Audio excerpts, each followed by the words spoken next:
So, what are trig identities? Well, they're identities that involve trigonometry expressions. That was clever.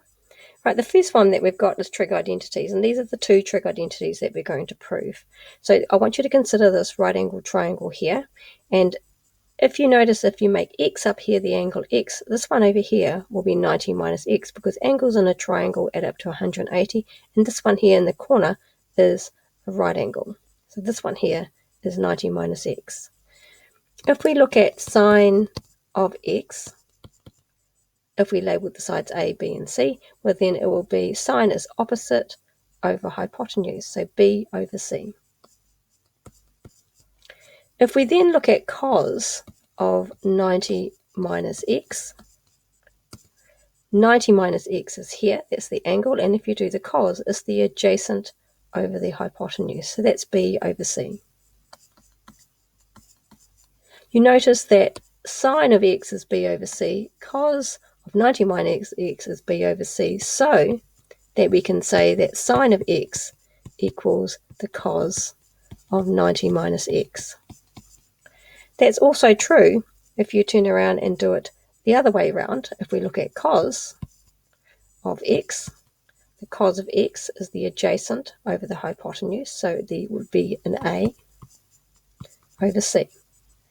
If we look at the sine of 90 minus x, which is this angle down in the corner here, okay, if you do the sine of that, that would be the opposite over the hypotenuse, and the opposite is A, and the hypotenuse is C.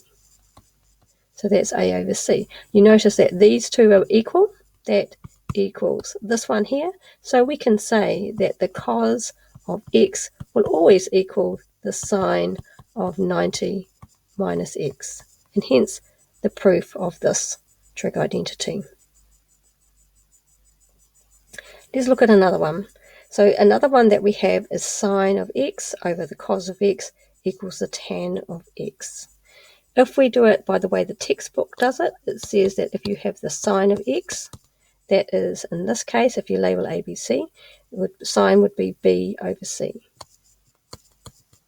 If we look at the cosine of x, the cosine of x will be A over C, using the labels that we have.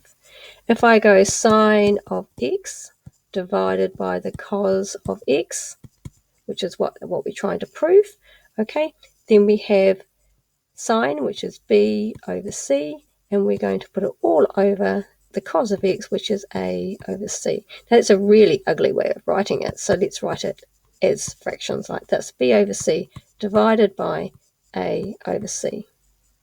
If you divide by a fraction, you multiply by the reciprocal, and so that would be C over A, and here we get these two cancel off, so it leaves us with B over A. So let's just write this over here, B over A. Now B over A, if that was this one over here, it would be the opposite over the A, and the A over here is the adjacent, and that's equal to the tan of x. So we can say that the sine, just write that over here, that the sine of over the cosine equals the tan of x, which is this identity. Thank you.